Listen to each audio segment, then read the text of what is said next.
Oremos en esta mañana por la palabra, amados hermanos. Bendito Señor, eres grande, amado. Me cuesta trabajo encontrar palabras para expresar tu grandeza, tu magnificencia, tu poderío, Señor. Cuán grande eres y cuán minúsculos somos nosotros. Pero aún así, Señor, tu naturaleza, tu tendencia a hacer lo bueno por quien no lo merece, nos tiene hoy de pie en este lugar. Pues tú, Señor, no ganas absolutamente nada. Tú eres inmutable. Para ti no hay beneficio en que nosotros nos rindamos a ti. Más bien, Señor, somos nosotros los que en el despliegue de tu magnificencia somos bendecidos, pues nada somos, Señor. Y bajo ese concepto, esa conciencia, hoy suplicamos nuevamente de tu misericordia, amado Dios, para que tú traigas la revelación que a ti te place para cada uno de nosotros. Pues aún en nuestra soberbia podemos pensar que será por nuestras capacidades, mas no es así, Señor. Eso pensó tu pueblo Israel y vino juicio sobre ellos. Así es que, Señor, hoy te pido que tomes control a través de tu espíritu, no solamente de mis labios, de mi pensamiento y aún de mi necio corazón, sino aún de los corazones que hoy escucharán tu palabra y a través de ella, Señor, recibirán la palabra que viene del mismo Dios. Escucha, Señor, mi plegaria en esta mañana. Yo te lo ruego, Señor, a través del nombre de mi amado Salvador Jesucristo. Amén.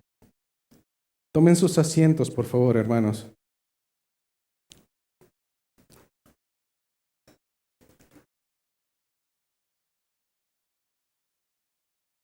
Vamos a nuestras escrituras, al libro de Oseas, capítulo número 12, versículos 7 a 14. Libro de Oseas, capítulo número 12, versículo 7 a versículo 14. Después de haber tenido una predicación sumamente hermosa a través de nuestro hermano Ernesto la semana pasada, muy hermosa porque hizo un resumen de todo lo que hemos visto hasta ahora y yo no me había dado cuenta cuánto había pasado ya. 5 meses y medio que llevamos escudriñando Oseas y el día de hoy estaremos, si Dios lo permite, al finalizar estaremos solamente a 2 capítulos de concluir el libro de Oseas, un libro más. Yo sé que al principio se hace rutinario, pero algo me sucede y es que cuando ya vamos a acabar ya no quiero que acabe.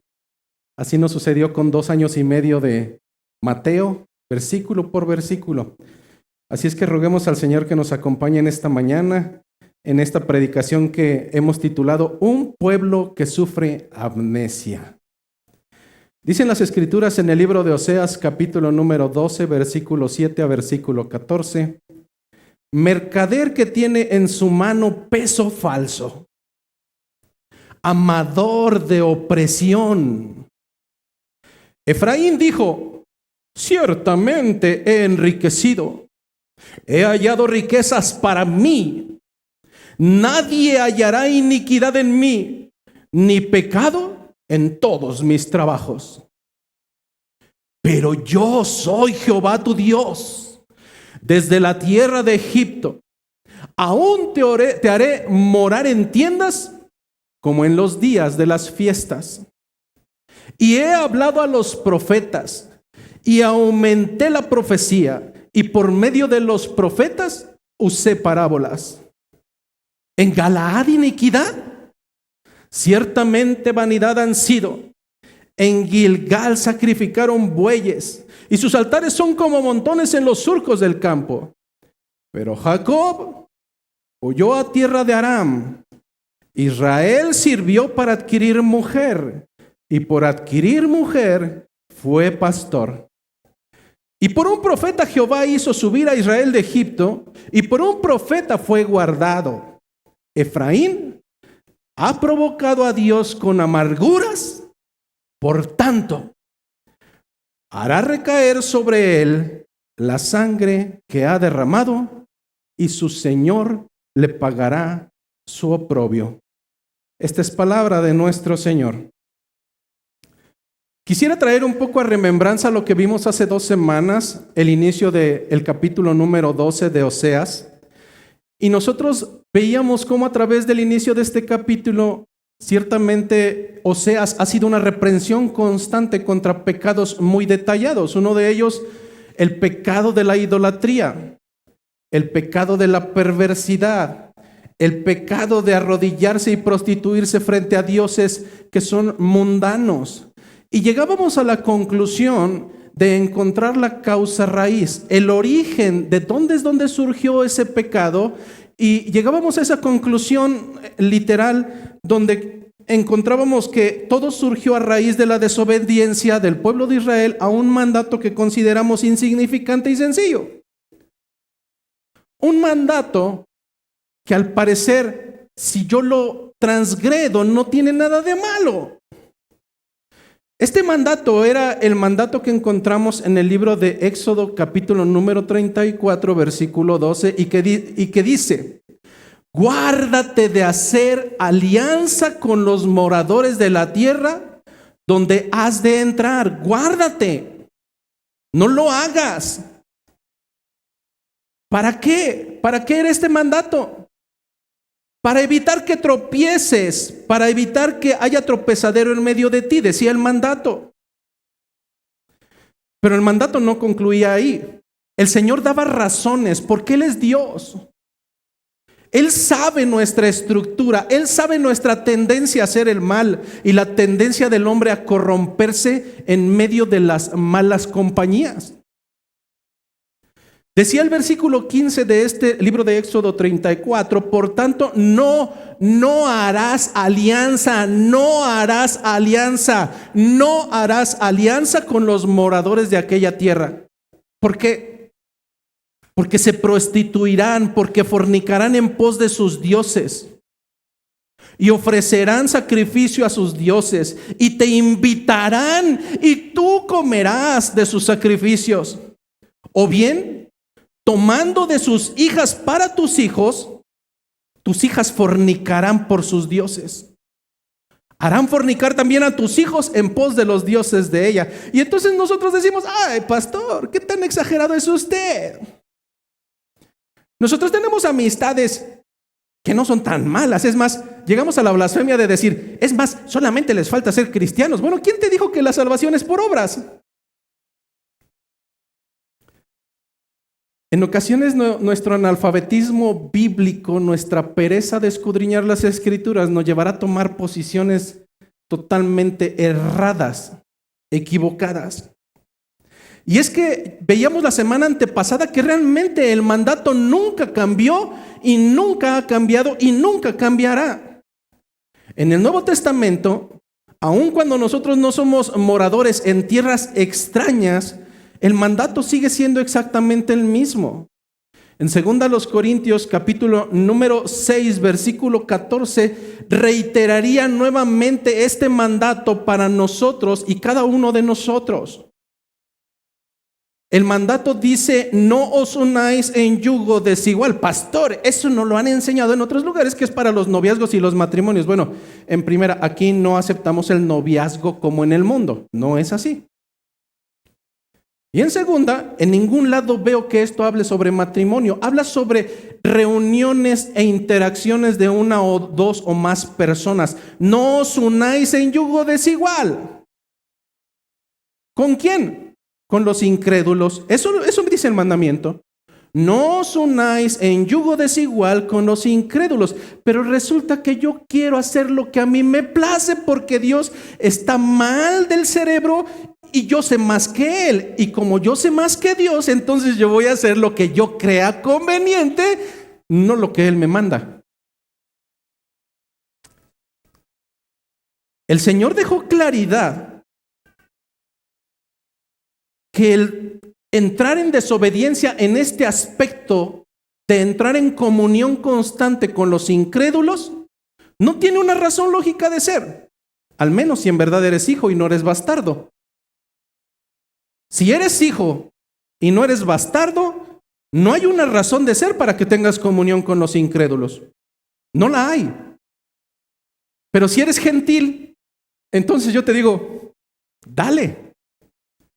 El Señor cuestionaba, porque ¿qué compañerismo tiene la justicia con la injusticia? ¿Qué compañerismo puede haber con un justo y un injusto? ¿Y qué comunión la luz con las tinieblas? Hermano, es que no es lógico. Para que haya tinieblas tenemos que apagar las luces. Para que tú convivas con un gentil tienes que apagarte. Tienes que ser tinieblas al igual que él. ¿Y qué concordia o qué amistad tiene Cristo con Satanás o con Belial?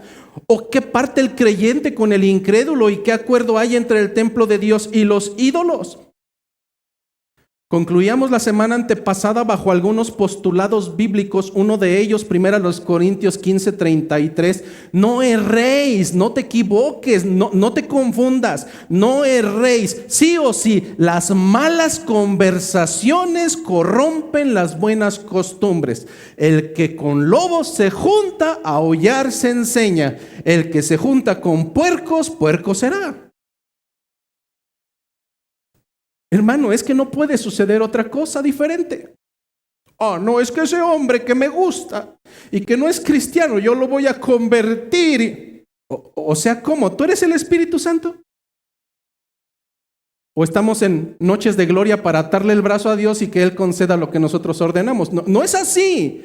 No es así. Si el Señor da una ordenanza, lo que espera es que los suyos la obedezcan.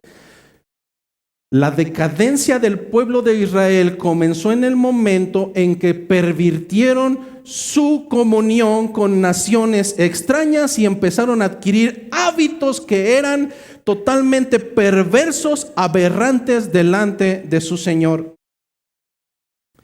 De tal manera que el traer un yugo desigual, el tener comunión con los incrédulos, y no es que nosotros seamos mejores que ellos, hermano, de verdad. Y no quisiera que malentendieses. Yo creo que incluso algunos de ustedes son peores que los gentiles. Y no es porque no te juntes con ellos porque tú seas bueno. No, hermano. Pero si has sido llamado a santidad, ¿qué haces con los incrédulos? Al principio es una risa de compromiso cuando hablan acerca de perversidades y dobles sentidos. Después ya estarás haciendo lo mismo.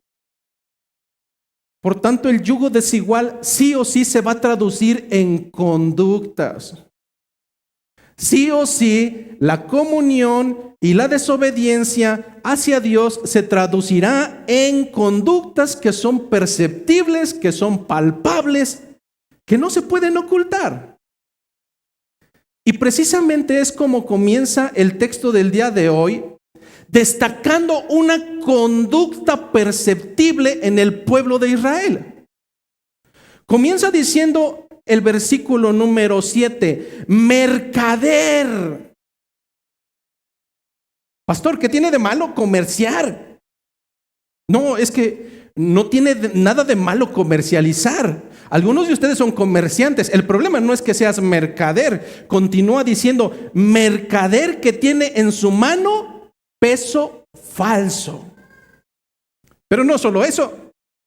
No solamente eres un mercader que se enriquece de una manera arbitraria y pecaminosa, le está diciendo Dios a Israel, sino que además, aparte de oprimir, te fascina hacerlo.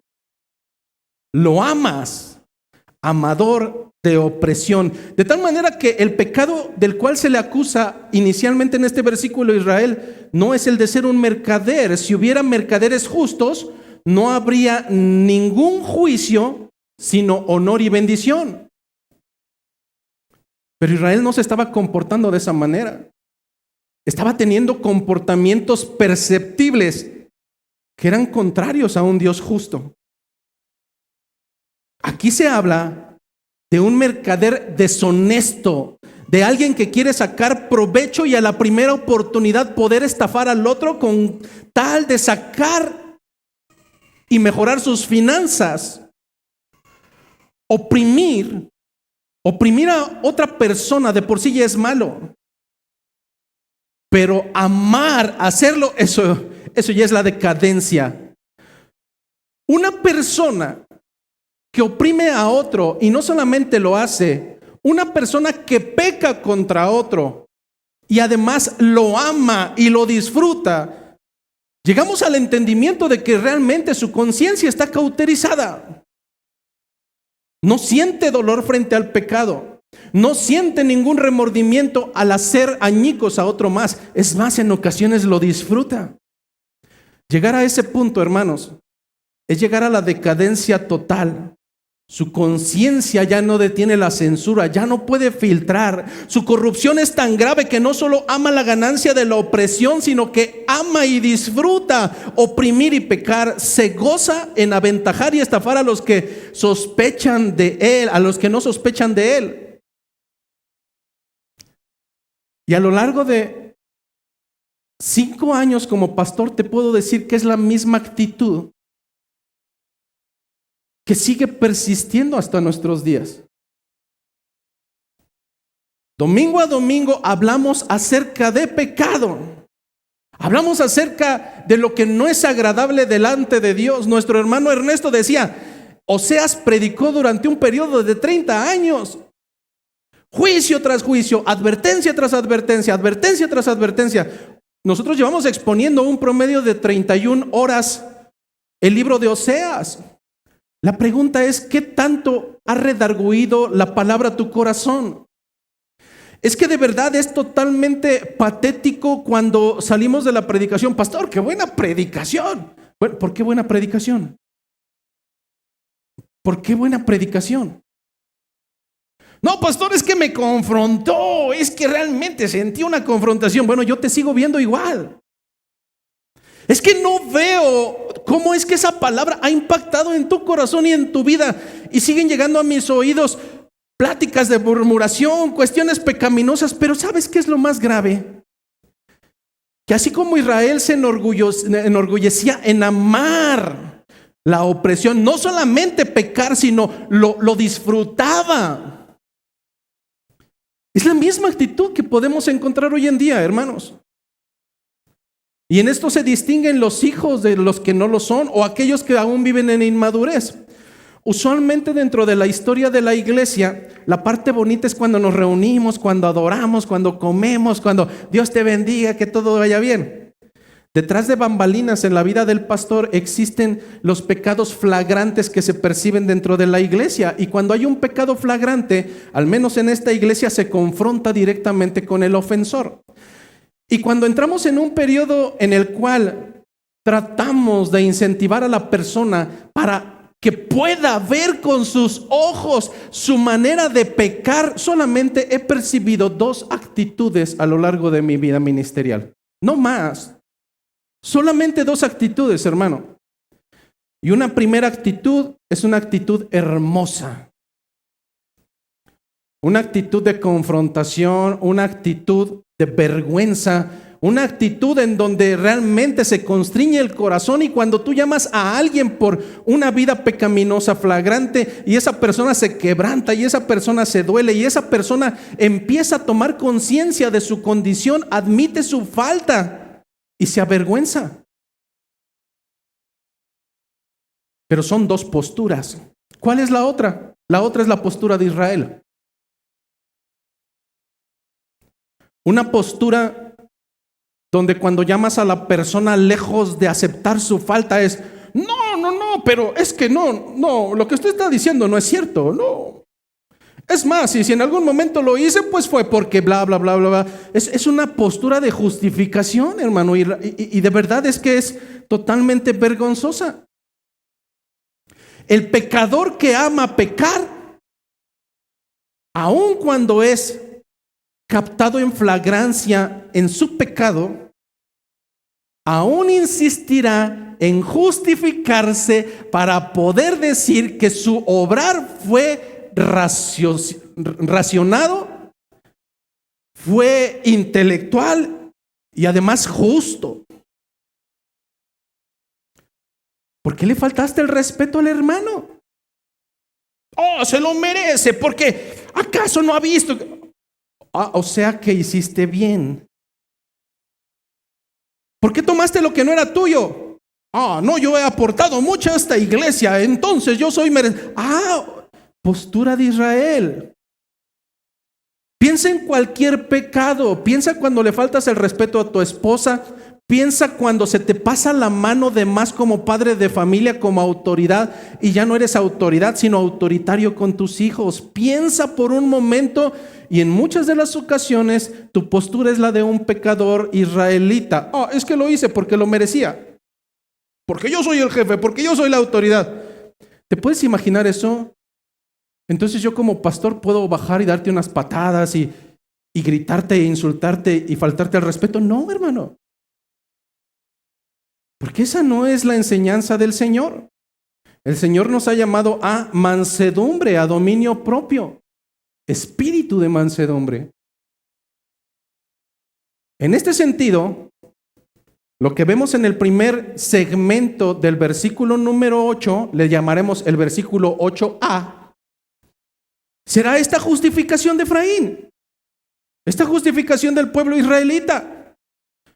Después de que se le dice que ha sido un mercader totalmente pecaminoso. No sé cuántos de ustedes antes, hace muchos años, antes de que existieran las básculas digitales, ibas por 10 kilos de sorgo y sacaban unas pesas. Se supone que estaban calibradas. Pero si le tallabas un poquito por en medio, pues eso que decía 5 kilos, en vez de 5 kilos, te iba a dar 4 kilos 900 gramos. Esos hombres se enriquecían arbitrariamente y pecaban, amaban la opresión. Pero si confrontaron a Efraín, lo que yo hubiera esperado de Efraín sería: perdón, Señor, perdón. En verdad lo lamento. Perdona mi pecado, tal como lo hicieron los salmistas. Pero ¿qué es lo que encontramos en Efraín? Lo que sucede a veces con algunos de ustedes. Dice Efraín dijo, versículo 8a, Efraín dijo: ciertamente enriquecido, he hallado riquezas para mí. ¡Wow! Te están diciendo que eres un barbaján. Te están diciendo que eres un pecaminoso. Tu pecado salió a la luz, ya no lo pudiste esconder, y aún así te justificas. Sí, yo me he enriquecido y he hallado riquezas y son para mí, dice Efraín.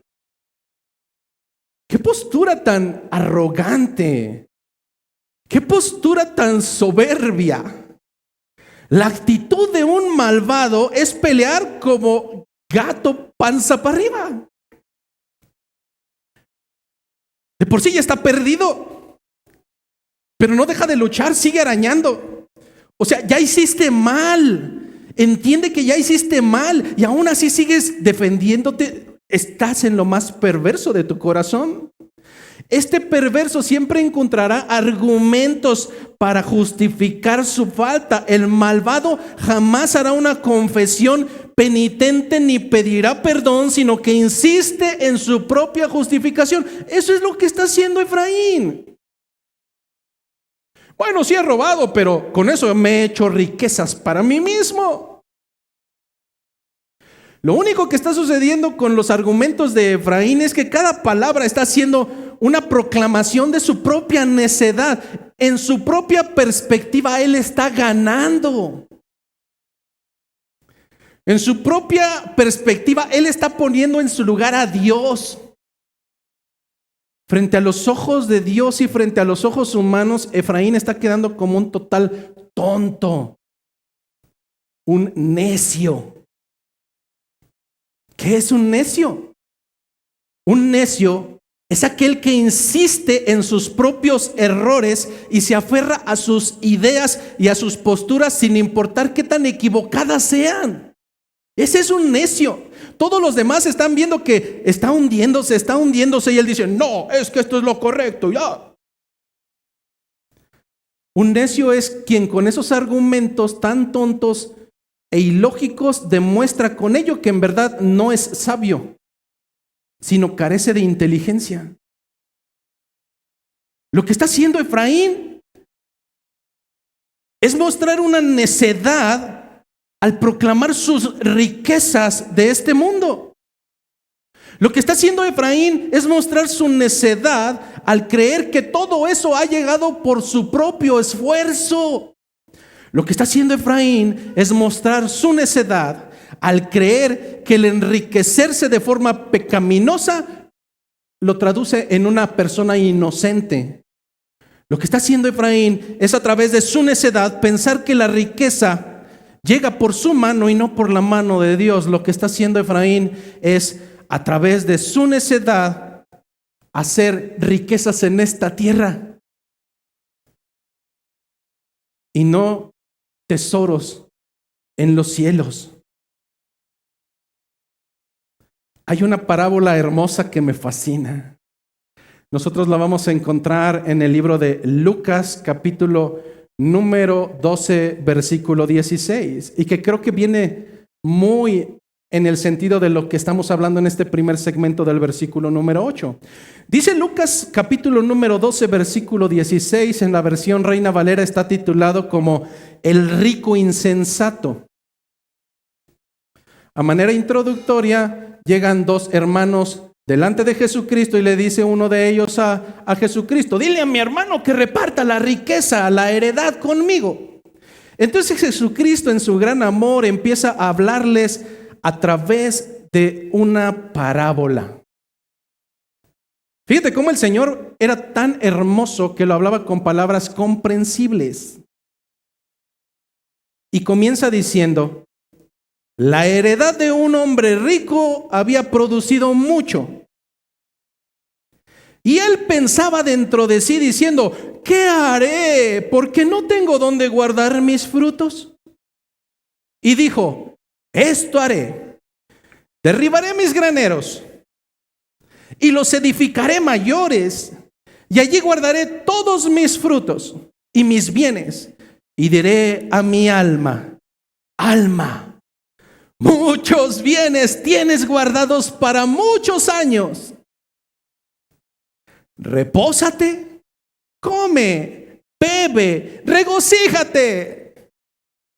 Pero Dios le dijo: ¡tonto! Eso dice en otra versión, aquí dice necio. ¡Necio! Esta noche vienen a pedir tu alma, y lo que has provisto, ¿de quién será? Así es el que hace para sí tesoro y no es rico para con Dios. Me ponía a meditar sobre todo esto, hermano. Y creo que no estamos muy alejados de ese Israel. Soy miembro de una iglesia y no participo en los compromisos de un miembro. Soy congregante de una iglesia, pero soy cometa Halley. Vengo cada 1000 años. Soy cristiano, pero eso del bautismo no es para mí. Uno empieza a cuestionar las razones y es que mi trabajo, pastor, es que el tiempo extra, es que usted no comprende, hay que llevar para el hogar, es que hermano, lo que pasa, es que voy a cambiar mi auto, es que lo que pasa es que quiero comprar otra casa, es que estos zapatos ya no me sirven, necesito. Y a veces uno se pone a pensar: ¿necesitas? ¿Cómo? ¿Cómo que necesitas?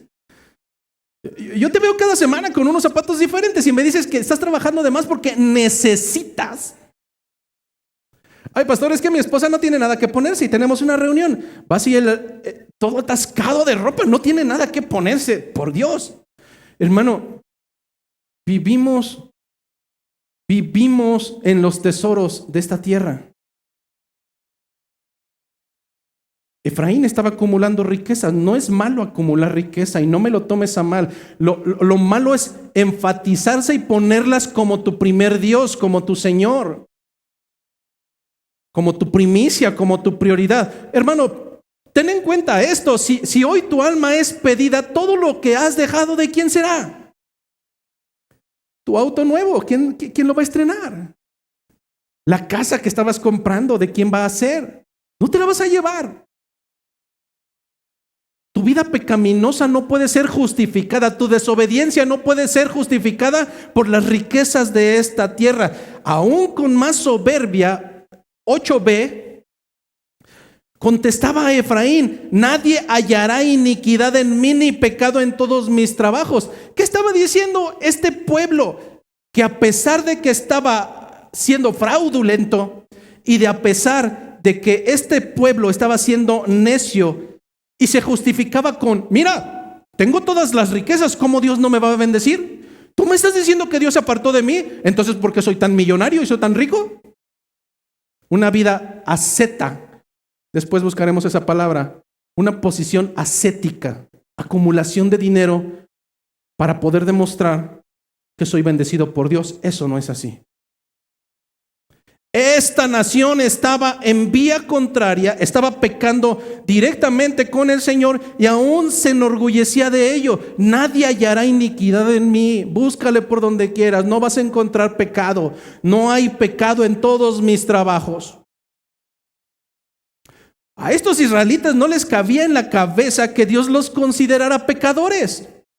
¿Cómo si los estaba bendiciendo tanto?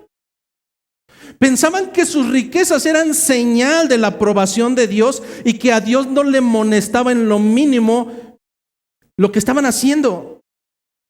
Ellos nunca se molestaron en examinar la forma en que habían obtenido todas esas riquezas. Ocultaban su vida fraudulenta para que nadie los descubriera y tal vez pensaron que solo sería pecado lo que se comete públicamente y de forma vergonzosa ante los hombres. ¿Te suena familiar? Si en este momento le pregunto a algunos de ustedes: ¿usted peca? Ah, no, pastor, no, claro. ¿Cuándo ha visto que yo peque? No, es que no es necesario que yo vea.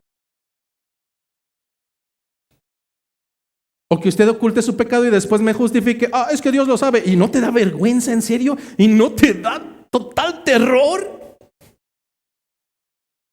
El hecho de que tus faltas no sean públicas ni vergonzosas no quiere decir que estés en comunión con el Señor.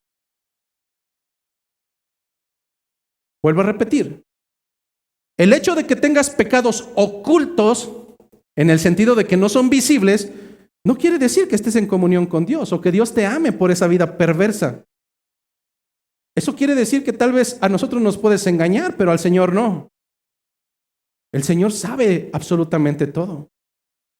El Señor lo ve todo, el Señor lo conoce todo. Antes de que lo cometas, el Señor ya lo sabe. Y es por eso que en el versículo número 9, primer segmento, el Señor deja claro eso. ¿Tú crees que te estás burlando y tú crees que puedes ser tan bueno como para ocultar tu pecado? Pues no, yo soy Jehová tu Dios y lo soy desde la tierra de Egipto. De mí no te puedes burlar.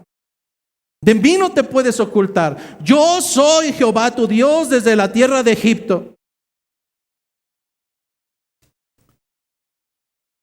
Uno de nuestros hermanos predicadores en Cristo no es pastor, es predicador, Paul Washer.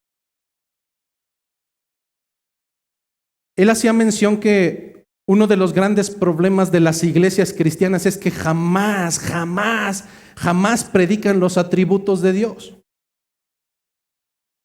Jamás. Entonces la gente no sabe que Dios es omnisciente, que todo lo sabe.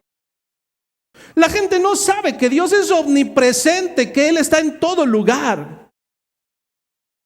La gente no sabe que Dios es ira y fuego consumidor. Y por cuanto la gente no conoce a Dios, han optado por crear a un papanatas en su propio pensamiento. Han optado por crear a un títere al cual le llaman Dios en su propio pensamiento. A una baratija, un constructo social. Y al no conocer a Dios, ni mucho menos tener comunión con Él, pensarán que Dios es un juez al cual yo puedo sobornar. Ah, sí, hermano, cuando yo muera, yo voy y le voy a pedir perdón al Señor y entonces Él me dará entrada, porque Dios es amor. No, ese es el Dios barato que has construido en tu pensamiento, pero el Dios bíblico es totalmente diferente. Nuestro Dios es totalmente santo, nuestro Dios es totalmente santo, es santo, y por cuanto Él es santo, cosa inmunda no podrá estar delante de su presencia. ¿Te das cuenta?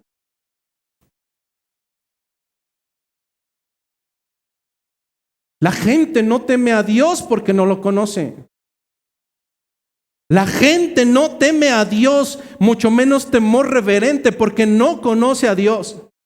A Él le han hablado de un Dios que es amor, a un Dios que es misericordioso, a un Dios que va a pasar cualquiera de mis transgresiones. Bueno, esas cualidades y esos atributos son reales, hermano, pero Dios no es un juez barato. Dios es justo. Y por cuanto es justo, se apegará a su propia legalidad y tendrá misericordia de quien Él quiera tener misericordia. Por tanto, el no conocer los atributos de Dios trae consecuencias. Y es a donde llegamos al título de nuestra predicación. El no tener conocimiento de Dios bíblico nos lleva a perder la memoria. El no conocer al Dios bíblico nos lleva a tener amnesia, a perder la memoria. Lo mismo le estaba sucediendo a Efraín, al pueblo de Israel. ¿No tienes memoria? Versículo 9, segunda parte. Pues entonces te haré morar en tiendas, así como lo hice en los días de la fiesta. ¿Ya no te acuerdas? ¿Ya no te acuerdas cuando te saqué de Egipto? ¿Acaso has perdido el conocimiento y se te ha olvidado tan pronto de la miseria donde te saqué? No, no siempre fuiste rico, no siempre fuiste bienaventurado. Te saqué de lo más vil y de lo menospreciado. No olvides, Israel. No olvides, Efraín, que no fuiste teólogo de un día para otro, que el Señor te sacó de la humillación donde te encontrabas y lo hizo por misericordia. Una vez al año los israelitas celebraban toda una semana, viviendo durante las fiestas de los tabernáculos, el recordatorio de que Dios los sacó de Egipto. Una vez al año, aún teniendo casas, los israelitas celebraban una semana completa instalando casas, tiendas, para conmemorar y traer a memorial la historia cuando el Señor los sacó de la esclavitud. Pero tal parece que ahora ya era mecánico. Podrían estar celebrando las fiestas solemnes, pero en su pensamiento ellos seguían pensando que todo lo que tenían era por su propia voluntad, por su gran cerebro, por su habilidad para robar. Ellos conmemoraban la protección que Dios les brindó cuando vagaron por 40 años en el desierto.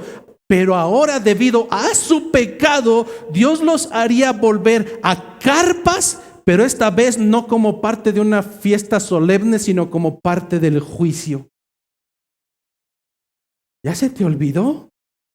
¿Ya se te olvidó cuando llorabas cual niñita cuando los egipcios te golpeaban? ¿Ya se te olvidó cuando comenzaron a matar a tus hijos para que no se reprodujeran más? ¿Ya se te olvidó cuando tu clamor subió delante de mí y me acordé del pacto?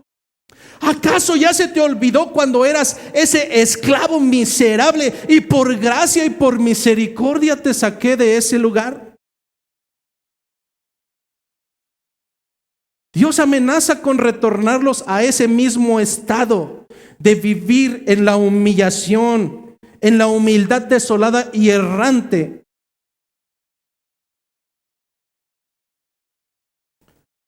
La pregunta es directa para ti. amnésico, amnésica. ¿Sabes que a veces corremos un grave peligro al exaltar siempre que somos una iglesia sana, de doctrina sana, bíblicos, y somos el non plus ultra de todo Querétaro? No, hermano, no lo somos. No lo somos. Algunos de ustedes en algún tiempo decretaban.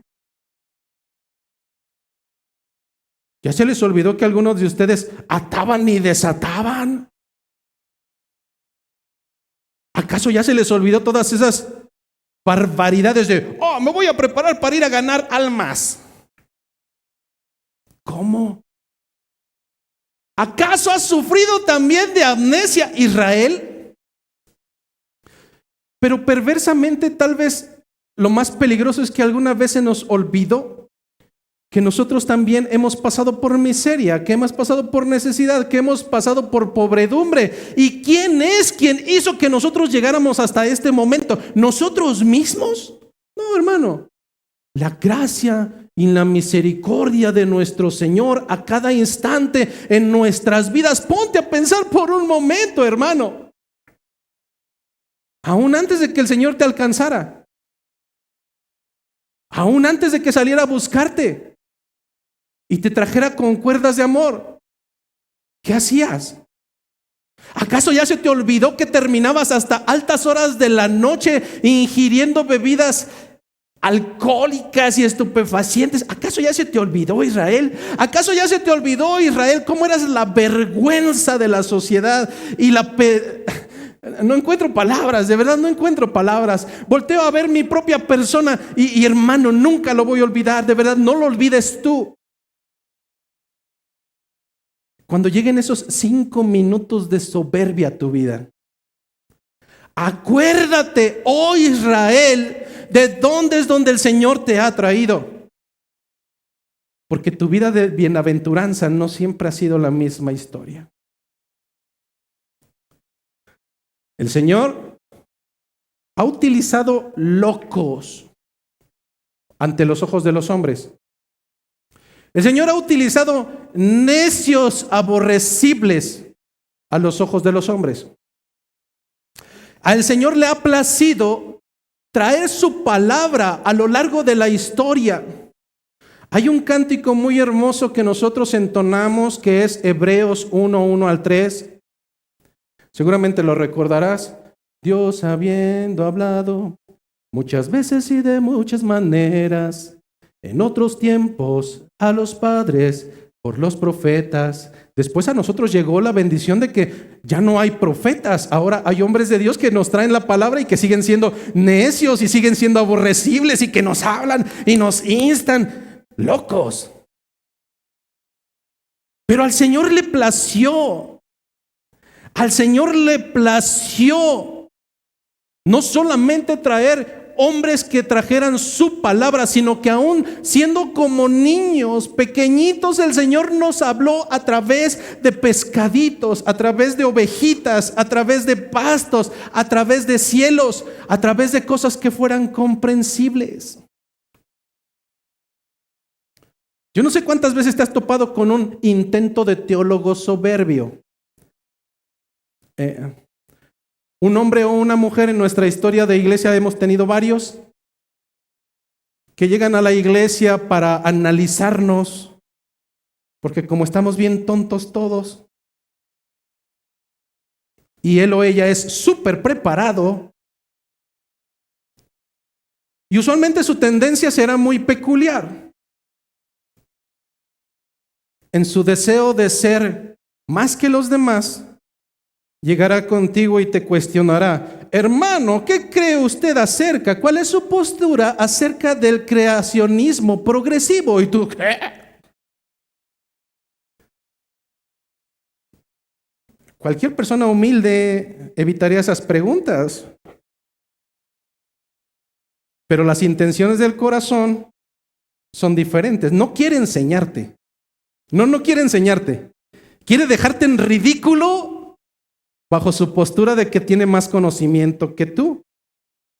Bueno, si esa no la sabes porque eres todavía muy pequeño, entonces dime si estás a favor o en contra de la postura deidista o panteísta.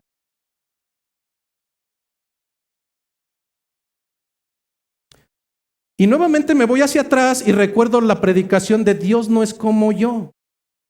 Gracias que Dios no es como yo. Gracias que Dios no es como tú, soberbio, altanero, progresista.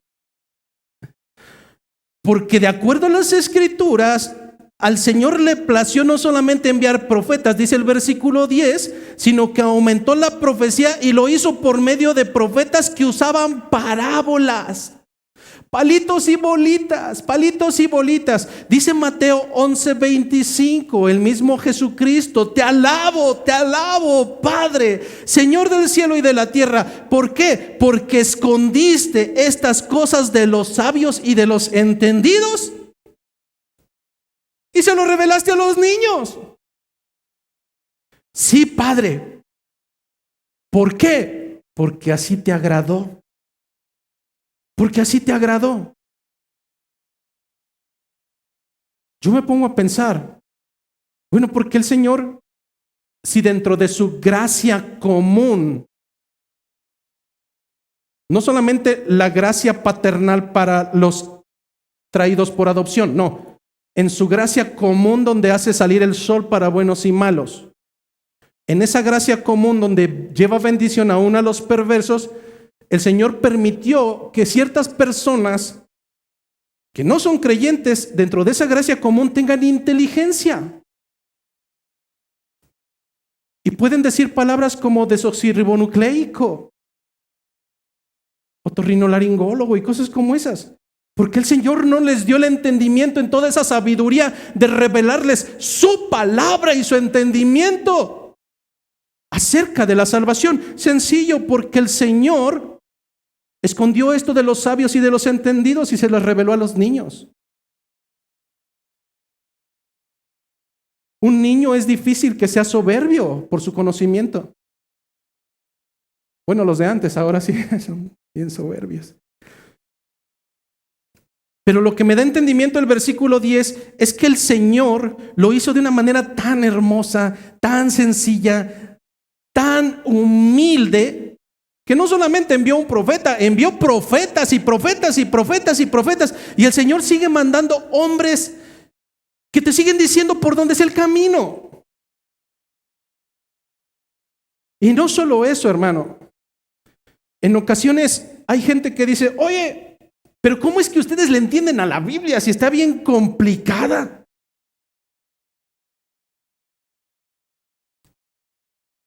¿Qué tan complicado es? ¿Amarás al Señor sobre todas las cosas? ¿Qué tan complicado es? ¿Amarás a tu esposa así como Cristo amó a la iglesia? ¿Qué tan complicado es que no lleves a tus hijos a la ira? ¿Qué tan complicado es comprender que debes de caminar en santidad? No es complicado, hermano, no es complicado. Pero al Señor aún eso le plació dar el entendimiento a través de los profetas por medio de conocimiento de parábolas sencillas a los niños y no a los sabios entendidos de este tiempo. Por tanto, en esto vemos la misericordia del Señor. Los mensajes que enviaba el Señor y que ha enviado hasta el momento deben de ser comprensibles y han sido comprensibles, conmovedores, y fuera más probable que de esta manera lo recordarán. La hermosa manera en que comenzó la predicación la semana pasada nuestro hermano Ernesto fue bella. ¿Quién no se acuerda de la historia que contó? De ese pueblo en Colombia donde había un volcán, donde les dijeron tienen que evacuar y no quisieron. Una y otra llamada de atención, erupta el volcán y los consume y ellos nada más tuvieron que moverse un poquito. A lo mejor no me acuerdo de todas las citas bíblicas, pero por medio de una ejemplificación, una alegoría, una semejanza, una parábola, comprendo que no puedo ser tan necio como ese pueblo de Colombia donde te están diciendo, muévete, muévete, porque si no vas a perecer. En este sentido, el Señor no utilizó posturas complejas, ortodoxas. No, hermano. Si el Señor hubiera querido que esto llegara a los sabios, pues en vez de tú y yo estaría aquí un físico termonuclear de la NASA.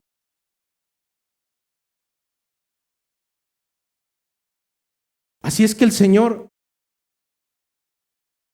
habló de una manera tan constante y tan sencilla que realmente que quien no quiso comprender fue el necio. Semana tras semana creo que yo no me paro aquí a tratar de despejar X o hacer una derivada. No, hermano, te vengo a decir que el Señor tiene preceptos, que el Señor tiene mandatos, que el Señor tiene estatutos, que el Señor requiere tu obediencia, que el Señor requiere tu santidad. Y aún así, tanto el pueblo de Israel como el pueblo actual comienza a sufrir de amnesia. Hermanas, y digo hermanas porque naturalmente son más tendientes a soltar su lengüita. ¿Cuántas veces se te ha dicho que no murmures? ¿Cuántas? Y aún así puedo decirte de algunas de ustedes que murmuran. Y que el hecho de que no se haya hecho público, piensan que están en lo correcto. Hermanos, ¿acaso no te hemos dicho una y otra vez que debes de ser sacerdote de tu hogar? ¿Acaso no lo hemos dicho? ¿Acaso no lo hemos insistido? ¿Por qué no lo haces? Amnesia. ¿Qué es la amnesia? El concepto de la amnesia se traduce como la pérdida total o parcial de la memoria que impide recordar o identificar experiencias o situaciones pasadas. Usualmente nuestra amnesia es selectiva, hermanos. Lamentablemente en la iglesia la amnesia es selectiva. ¿Qué no escuchaste al pastor que debes de sujetarte en todo? Sí, pero tal parece que se te olvidó a ti que debes de amarla con todo tu corazón como a vaso más frágil. Amnesia selectiva. Es que la palabra dice, hermano, que debes de comportarte así. Sí, y también la palabra dice que tú debes de ser un hombre con espíritu de mansedumbre, de dominio propio de tus emociones. Memoria selectiva. Acuérdate lo que dijo el pastor, hijo. Sí, apá, acuérdese usted también. Memoria selectiva. Bueno, como el pueblo de Israel tenía memoria selectiva, el versículo 11 les trae a conmemoración. Ciertamente el pueblo de Israel ubicaba a Galaad, una nación perversa, y les dice, ¿es Galaad iniquidad? Y él mismo responde a través de Oseas, ciertamente sí. En Galaad ha habido perversidad y vanidad. En Gilgal sacrificaron bueyes y sus altares son como montones en los surcos del campo. El profeta está haciendo mención de dos lugares notorios de idolatría en ese momento. Allí sacrificaron bueyes, ahí adoraron dioses perversos.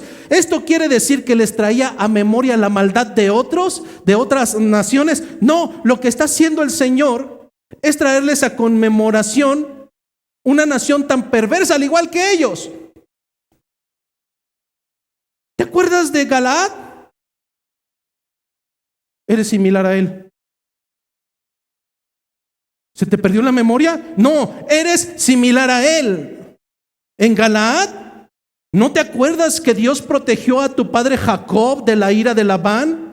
Pero ahí mismo en Galaad fue donde tú has cometido iniquidad. ¿Acaso lo has olvidado? Si se te ha olvidado en la memoria, en ese mismo lugar donde tú pervertiste a tu Dios, fue en ese mismo lugar donde yo tuve misericordia de tu Padre, sin el cual tú no pudieras estar hoy aquí. Al mismo tiempo que el Señor les recuerda su misericordia que habían olvidado, al mismo tiempo les da un recordatorio de su ingratitud al rebelarse contra Él mismo. ¿Acaso tu amnesia no te deja recordar, versículo 12, que Jacob huyó a tierra de Aram, que Israel sirvió para adquirir mujer y por adquirir mujer fue pastor? ¿Acaso no te acuerdas de dónde provienes, de dónde proviene tu simiente? ¿Acaso ya olvidaste lo miserable que fue tu antecesor? Pues de ahí tuve misericordia de ustedes.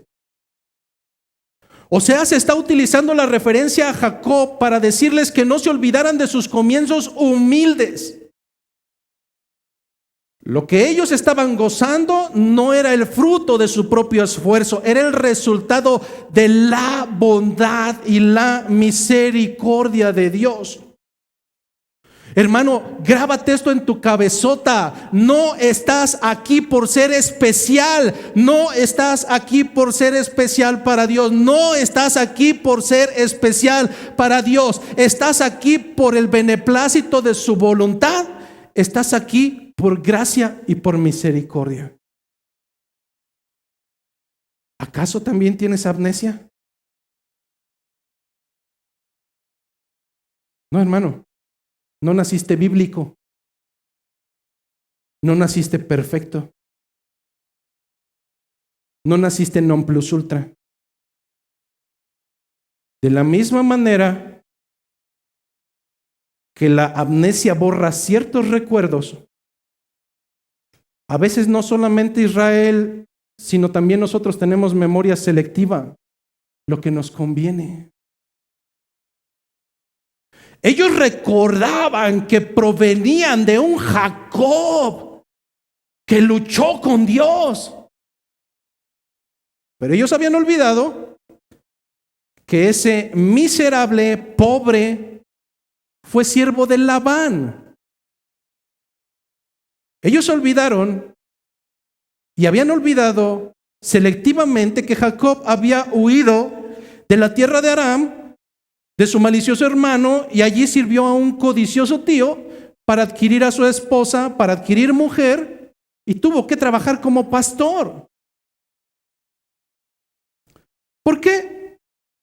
Porque no tenía un solo peso para poder dotar a su mujer. Se les había olvidado que su simiente, que su padre, de donde provenían, era pobre, era humilde y además era un fugitivo. Por tanto, su prosperidad no debería de ser orgullosa. ¿Quieres más recuerdos, Israel? ¿Quieres que te refresque la memoria? Versículo número 13. Y por un profeta Jehová hizo a subir Israel de Egipto, y por un profeta fue guardado. ¿Acaso ya se te olvidó? Tú, hombre poderoso que ha obtenido riquezas de mala manera, ¿ya se te olvidó que fue por medio de mi voluntad, a través de un profeta, que yo te hice subir de Egipto, y a través de ese profeta, de mi enviado, fuiste guardado? Lo que está haciendo el Señor es llevarles todavía más atrás. Fue Dios quien los hizo subir de Israel, pero había un propósito. Ese propósito era que ellos le sirvieran, no que Dios les sirviera a ellos. El Señor los había protegido como un pastor defiende a sus ovejas. El Señor los había protegido contra la ira del faraón en el Mar Rojo. El Señor los había protegido de todos los peligros durante 40 años en el desierto, y además les había provisto de manjar cada mañana. ¿Porque lo merecieran? No, porque el Señor era misericordioso. Porque el Señor es misericordioso. Mas ellos sufrieron de amnesia y olvidaron la historia de la misericordia de Dios. Esto solamente nos puede demostrar, hermanos, cuán ingrato puede ser el hombre al rechazar que si es, al olvidar que si es libre es porque el Señor lo ha libertado. Muchas veces algunos de ustedes se preguntan y dicen: es que no sé por qué Dios me escogió. Conociéndote, yo tampoco sé por qué el Señor te escogió. Es más, no sé por qué me escogió a mí. Pero gracias, Señor, porque me escogiste de lo más vil y de lo más menospreciado. Hay corrientes doctrinales que piensan que el Señor los escogió porque eran especiales y que como son grandes guerreros les dan sus más grandes batallas y tonterías como esas, ¿no? No. Gusano de Israel. Tus mejores obras son como trapos asquerosos de inmundicia. ¿Qué pudo haber visto en Dios en ti? Solamente asquerosidad, al igual que lo vio en mí. Nos escogió conforme al beneplácito de su voluntad, y lo veíamos en esta semana, con un objetivo, y es glorificar su nombre. No el tuyo, el de Él. Israel olvidó eso. Israel sufrió amnesia por un momento, por muchos años, y pensó que todos deberían de doblegarse ante Él, admirar su sabiduría, admirar sus riquezas, admirar su poderío, ese poderío y esas riquezas, esa manera tan hermosa de florecer, no llegó por sus manos, llegó por misericordia. Y es entonces cuando también llega la vergüenza a nuestras vidas, hermanos. La lógica me dice que no voy a poder salir la quincena. La lógica me dice que me van a embargar. La lógica me dice que me van a correr. La lógica me dice que no voy a poder alcanzar a pagar. La lógica me dice tantas cosas racionales. Y tal parece que hemos sufrido amnesia. Porque bastaría tan solo voltear hacia atrás para ver todos los momentos de aflicción y de penuria por los cuales pasaste, y el Señor una tras otra, tras otra, tras otra, tras otra se ha apiadado de ti y jamás te ha abandonado. Porque el Señor es fiel. Porque el Señor no es hijo de hombre para mentir o para faltar a su palabra. Pero tal parece, hermano, que nuestra amnesia es pecaminosa al grado de llevarnos a la ingenuidad y a la duda de la soberanía y de la potestad de nuestro Señor. Y es que así es la fe. La fe no es ver. Hebreos 11 nos dice que la fe es la certeza de lo que se espera. No ha llegado, pero yo estoy convencido de que llegará. No he visto, pero estoy convencido. Es la certeza de lo que se espera, la convicción de lo que no se ve. La fe es como ir en un avión, abrir la escotilla, lanzarte al vacío sin un paracaídas, confiando en que el Señor te sustentará, hermano. Hoy vivimos angustiándonos en el día de mañana. ¿Acaso ya olvidaste cuando no quedaba nada más en la despensa? ¿Acaso ya olvidaste cuando tus hijos lloraban por hambre y ya no había nada más? ¿Y cómo es que el Señor, utilizando cuervos, sustentó tu hogar? ¿Acaso ya olvidaste cuando de rodillas suplicabas y no parabas día y noche de llorar? Por eso que te quitaba el sueño, por eso que te daba taquicardia, por eso que te daba ansiedad. ¿Acaso ya olvidaste cómo el Señor te extendió misericordia? ¿Acaso ya olvidaste esa insignificancia que realmente te tenía en pánico y que el Señor, por misericordia, extendió su mano para sacarte adelante? Hermano, habrías de hacer un memorial de todas y cada una de las ocasiones en que el Señor ha extendido misericordia en tu vida, y eso debería de ser suficiente para no sufrir amnesia, para no dudar más. Y si el Señor me deja sin un solo peso, pues aún en la muerte por hambre, moriremos confiando en que el Señor nos recogerá.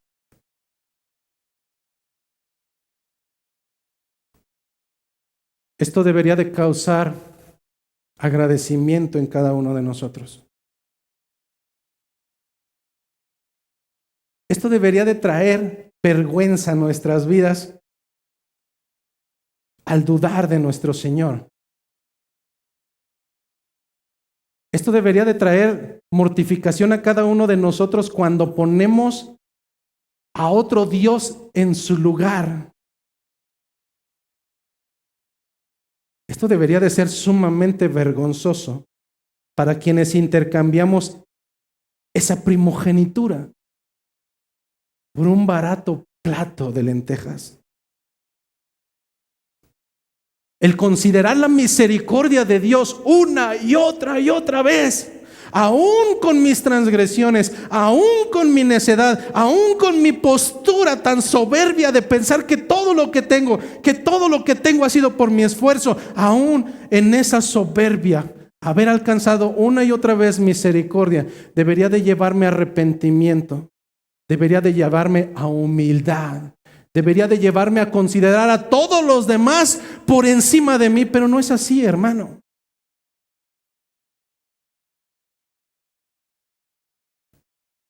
El pecado de Lucifer, siendo el ángel más precioso,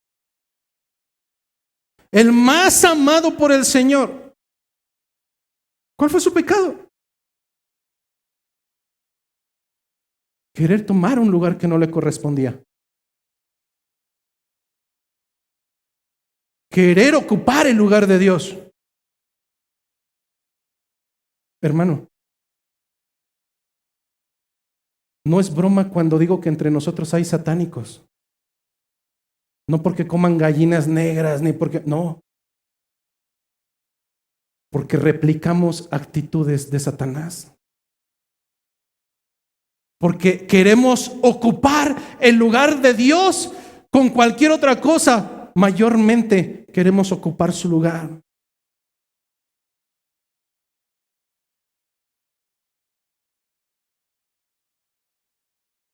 El Señor provee alimento, vestido, salvación, misericordia, ternura, hermano. Aún siendo como eres.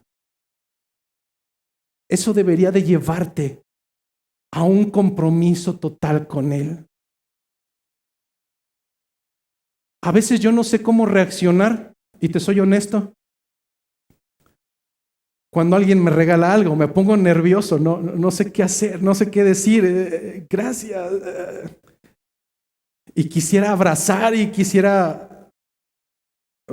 Porque para mí es muy difícil que alguien me muestre algo en retribución. No sé cómo reaccionar. Pero quisiera barrerle el patio, quisiera lavar sus trastes, no sé. Esa actitud tenemos con los humanos. Pero con Dios, pues es Dios, hermano. Es Dios. Comprender el texto de hoy, hermanos, debería de llevarnos a la postura de cada día por la mañana recordar que nuevas son sus misericordias. Comprender el texto de hoy debería de llevarnos a la humildad de que el primer pensamiento por la mañana debería de ser agradecer por sus misericordias, porque aún Él hace que mis ojos se abran, porque aún Él hace que mis pies se muevan. Porque mientras a otros no les funciona su páncreas, su hígado, sus pulmones, los míos funcionan perfectamente. Porque mientras otros no tienen nada que llevarse a la boca, en mi mesa hay frijoles, en mi mesa hay lo suficiente y lo necesario para agradecer al Señor. Porque si Él me retribuyera conforme a mi comportamiento, estaría frito. Estaría totalmente frito. Por eso quiero llegar a concluir este mensaje, hermanos. bajo el entendimiento de que Dios liberta a su pueblo y no lo hace por tus obras, lo hace por gracia. Así lo hizo con Efraín. Aunque Efraín le había causado amargura, eso es lo que nos dice el versículo 14. Efraín ha provocado a Dios con amarguras. Pero de la misma manera en que los pecados son vergonzosos, de la misma manera el Señor te avergonzará. Tal vez no en esta tierra, hermano. Pero créeme que al final de tus días, de la misma manera que pretendiste burlar a Dios, de la misma manera serás avergonzado. Hasta lo más oculto, dicen las Escrituras, será develado. ¡Qué hermoso! Yo no sé si habrá palomitas en ese día, pero estaremos viendo cada uno de los minutos de tu vida, lo que hacías en lo secreto, lo que pensabas, aún las intenciones que no salieron a flote. Creo que será muy divertido y a la vez vergonzoso para ti. Por eso, hermanos, hoy quisiera concluir tratando de evitar que tú también caigas en esta terrible enfermedad espiritual llamada amnesia. Y es por eso que quiero recordarte y que nunca olvides 3 cosas.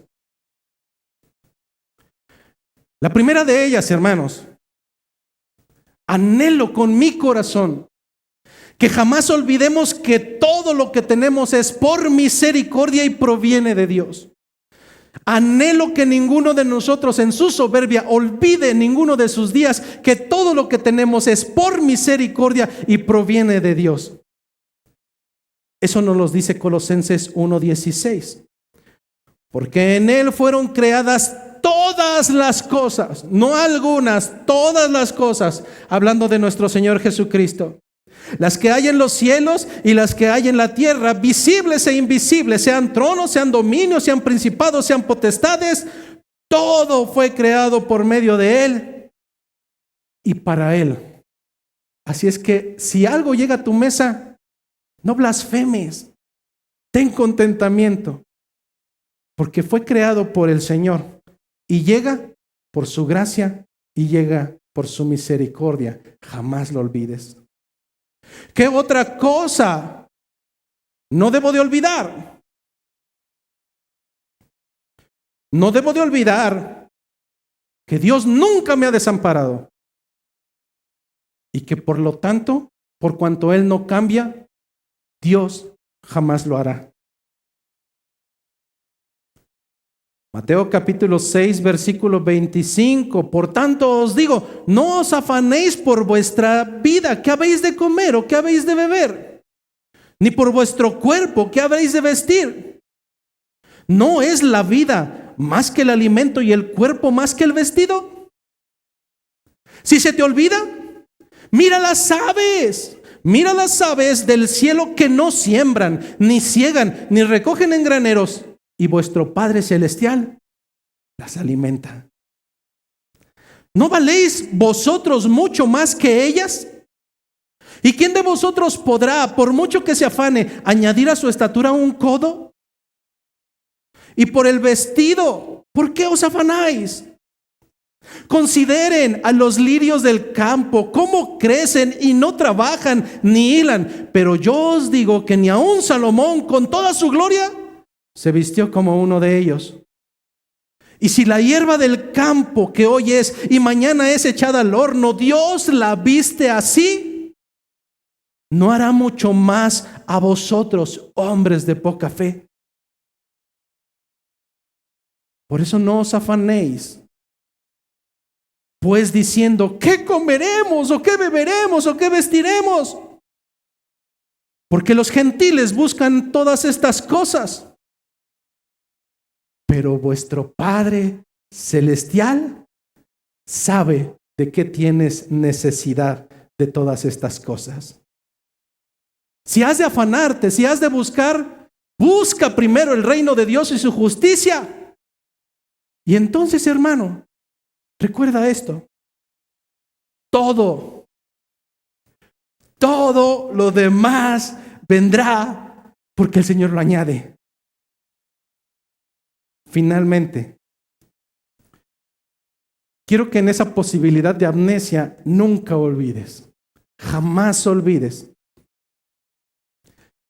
Que el Señor te eligió no porque hay algo en especial en ti. Que el Señor te eligió por gracia. Que si Él dio a su Hijo, no fue porque tú lo valieras. Fue por gracia. Un regalo inmerecido. Efesios capítulo número 2, versículo 4. Pero Dios que es rico en misericordia con el gran amor con que nos amó, aun estando nosotros muertos en pecados, nos dio vida con Cristo. Por gracia somos salvos. Y juntamente con Él nos resucitó y asimismo nos hizo sentar en lugares celestiales con Cristo Jesús, para mostrar en los siglos venideros las abundantes riquezas de su gracia y de su bondad para con nosotros en Cristo Jesús. Porque por gracia sois salvos por medio de la fe, que por cierto también Él la provee. Y esto no de vosotros. Esto no es de vosotros, dice la palabra, pues es don de Dios. No por obras, para que ninguno de ustedes se gloríe. Así es que, hermano, en esta mañana, hazte el propósito de recordar a cada instante y de suplicar al Señor que la soberbia no llegue a tu vida. De recordar, Israel, que nunca fuiste así de bello. No siempre fuiste así de bello. No siempre fuiste así de intelectual. No siempre fuiste así de próspero. Un día, el Señor pasó por el camino y vio a un miserable ciego y se compadeció de él. Mientras gritaba, por misericordia: Señor, Hijo de David, ten misericordia de mí. Y con esa misericordia, el Señor tocó tus ojos. Y cayeron esas escamas que no te permitían comprender sus revelaciones. Y por gracia y por misericordia es que hoy habitas en una iglesia local. Que no pase un solo día, hermano, en que recuerdes que nuevas y buenas son sus misericordias cada mañana. Que la gracia, que la paz, que la misericordia del Señor esté con cada uno de nosotros. Gracia y paz